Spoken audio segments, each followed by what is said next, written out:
What's up, everyone? How we doing tonight? Small crowd on this Wednesday of NFP week. Like to see you all here nonetheless. Can you guys hear me all right and see my screen? Which I will just change the quality actually. I just saw it was bad quality. Awesome. Well, as expected, after a large range day, what comes? A small range day, right? It is that freaking simple with today. And if we look in comparison, what did we do? Well, we did retrace 256 handles, which for this week's standard is pretty small compared to the 500 handle day we had previously. So definitely a retracement here. I'm expecting tomorrow to keep going. We'll have to see, but my objectives are here. So if we have yet to reach these objectives before NFP, it is going to be very hard to frame any sort of longs. So definitely looking for us to go retrace, target liquidity lower, might have some short plans for NFP. But talking specifically about today, we could have used previous day's range to have a very clear retracement objective of, if I just move it aside so that we can see it, equilibrium. So I do want to point out this level. So we're actually going to do it a little bit cleaner than that. We're going to use my consequent encroachment right here. So this is previous day's range. We'll even go one step further and mark it out utilizing this on both assets. Because what can we see? Well, we see SMT on previous day low. Once again, important level of liquidity at a key time. Forming SMT gives you all you need to frame a daily manipulation. And if we look a tiny bit closer, you'll notice that all we did, even including during London, right? We're going to plot our sessions here. Even during London, we just consolidated, which can also be called accumulation. We were preparing orders near opening price, revisiting constantly this area with no clear breakout. Then we formed a Judah swing with SMT at 8:30. We had no real news today. You can call 8:15 ADP the news, but the truth is it's just them preparing for the Friday NFP. So I don't like to regard this as news.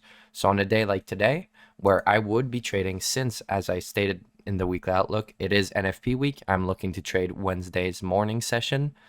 Well, I would be looking for a Judah swing at 9:30, and right at 9:30 we had a big raid of that liquidity, right? Closing through these levels, and most importantly, forming SMT with a key level and liquidity previous day low. As we can see from the 0, 0.5, and 1, which is previous day's range, we formed some clear SMT, which you can then use to go look for longs. So definitely some beautiful price action, 10 a.m. reversal, very, very textbook setup. You can see this setup basically form almost every day, right? So from this SMT formed the Judah swing, taking out short-term liquidity, of course, but also completing, sorry guys, I had something in my throat, completing a London framework, right? Taking out both sides of London here, accumulation, manipulation, getting ready for distribution. So consider framing shorts all the way to previous day low, which for me was looking for daily manipulation. Pretty much all we have done yet was accumulate. So I'm looking for a manipulation. Price is going down. I'm looking for an accumulation lower. What is my objective? Previous day low. Formed with SMT means that this objective has been reached. So for myself, I was quickly in and out. I took the 9:30 short. I did not take the unicorn entry. I actually entered on this SMT that we can see right here at 9:30 open. That was a very clear Judah swing for me. So I decided to enter beforehand. This is what I like to do very often. I enter on my initial idea, right? So right here, as I stated, manipulation. I understand that I am trading manipulation. Current daily low is a big objective. And then, of course, previous day low, which we took out with SMT right at 9:39 right here. So that was a big take profit for myself. But when I enter early, I'm willing to scale into positions, especially with the Rise model. So this constitutes a Rise model, but it is one that is a little bit harder to see. Why? Because you had to understand the current daily development, right? But once we basically barely took out this low. To me, we were going to expand aggressively across this low. This is still just inducement for me. I cannot consider this a raid. Did it take out the liquidity? Sure. Was this an actual stop hunt? No, because we barely went towards it. Even closing through it is not enough for me. I want to see an aggressive run to form a daily low. This is a just see it as the time frame. It is a big time frame. I'm looking for big movement to constitute its low. So I was looking for continued downside. Of course, we had clear objectives with the low of this consolidation, which is our overnight trading lows, and of course, previous day low.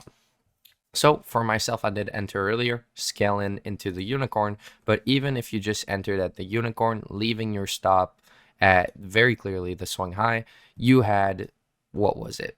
Barely under 2R all the way to this objective. So not the best setup, but if we look at the weaker asset, that definitely gave you a tiny bit more, well, not to previous day low 1.26, and of course at the absolute low 2.42, but it is not pessimistic to expect you to be trading to catch the absolute lowest point for your take profit. So this was my trade. Was it the best trade for the day? No, not at all. But as I stated, it was okay in terms of risk to reward since I entered turtle souping this high, not precisely turtle souping, entered on the close of this second down close candle right here. And it did allow for more risk to reward for myself all the way to my objective, which was current low of day. So in this specific case, I did want to share it because that's the trade I took. But if you're asking me, that is not the real trade. I just explained this would be trading manipulation. I am okay with trading manipulation if I understand that it is manipulation. But now after taking out this liquidity and taking out previous day low on our other asset, forming SMT, this is where you can frame a reversal. And as you can see, you had a beautiful reversal forming your breaker block. Entering the macro gave you your entry. So 950 to 1010 macro formed here. Well, actually gonna plot it out. Why not? Right here, and macro inside our key area of time, you had the beautiful entry. Now this did leave you with a wide stop as well, leaving for that fair value gap, inverse fair value gap, inverse fair value gap. Gives you a stop pretty low. I would have just placed it at the low of this fair value gap as well, since these two overlap, giving it a little bit more room to breathe. But this gives you a 50-point stop. What I like to do in these cases, where I would look for my objective, which in this current state would be current high of day, right? I would be referring to the overnight range for now, and then I would have some higher objective, which of course could be EQ of previous day, which aligns beautifully with the high of the previous PM session. So let me just mark that out, which also led to a beautiful previous PM framework. We're going to look at it in a second. I just did not want to start with that. Giving you beautiful R, of course, all the way up to that objective, but then that's an 180 handle move. So of course, whenever I have too small R, so for example, if I was looking for a partial objective, I'd be referring to this current range. Why? Because this is the range I'm looking to flip. This is the model, the framework that I'm looking for. Well, in this case, my first inefficiency in premium in my 5-minute would be my mechanical take profit. So it would be this order block. But if we go back down to the 1 minute, I just wanted to place the line. So we'll just mark this out as our partial. This is very close to my entry and does not allow me for even at least 1 hour. Lines up beautifully also with the 9:30 a.m. opening. This is what formed the initial structure for the manipulation. In cases like this, it is very simple. I would just wait until it retraces deeper. And if it doesn't, for example, if this allowed for NFR for myself, then I just missed the trade. And I will allow myself to re-enter on a later opportunity if there is one worthwhile. But in general, that just means I missed the trade. But in this case, where my entry would be here and did not allow for 1R, but if we just go tiny bit down, allows for 1R to my take profit, then this is allowable. So for myself, I would have waited for a better entry. Honestly, I was very happy. Got a quick 5R on this down move, so I was not looking to trade anymore. But this is something you could do. I also just noticed, oh no, okay, I thought I saw an inversion fair value gap right here, but I did not. This was an immediate rebalance. So we're not going to go with the entry you should have waited for. We're going to go with the pessimistic entry, the mechanical entry, and see that 2-year partial, that is a very small take profit, but to your current high of day, that is a very nice 2R, can be very sustainable with 2R. And of course, if you left a runner, allowed for up to 3.5R. So definitely a beautiful little setup, pretty straightforward. Expanded very aggressively to the upside, but barely gave it a chance to retrace before going higher. I believe we also had some SMT right here. Yes, showing you exactly the 10 a.m. low. Yes, I just wanted to confirm that this was indeed the 10 a.m. candle, but it formed SMT. This is an important point of structure, which you can trust for the 10 a.m. open into a low SMT. You can now frame higher price movement. The only reason why we consolidated right here, which some would call time distortion, is because exactly we had to wait for time to align. We had to wait for 10 a.m. Sorry, 10 not 10 minute, our 10 a.m. candle.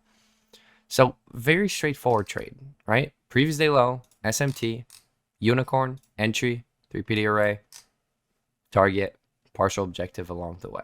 So I don't know if you guys have any questions for this. This is a pretty straightforward one. And we can speak about the afternoon lunch trade, but as I said myself, I do not trade this at all. Personally, when it is NFP week, I only trade, well, here, I'll go the long way in case you guys were not present at the Outlook. I look to trade Monday, Tuesday, Wednesday AM session specifically, and then Friday afternoon. So tomorrow there will be no trading for me, no matter which news events are present. It doesn't matter. It is NFP week, takes precedent over anything else. And this is all stuff we discussed a little bit more in depth in the weekly outlook. If you weren't present, this would be worth a rewatch. But do we have any questions more specifically about whether the short, long, just a day's development? It was very simple with one downside move, one upside move, and then just pretty much consolidating to a close. No questions. It's a fast PA review, right? On days like this, not much movement, not much opportunity, but very, very clear opportunity. No questions. All right. Well, this will be all for tonight. As I said, very fast-paced one today, but it was pretty straightforward. As I said, I will not be trading tomorrow, but I will see you guys on Friday evening so we can review the price action from NFP. You guys have a great night. Good luck if you're trading tomorrow or the day after. We'll speak more soon. Have a great night, guys.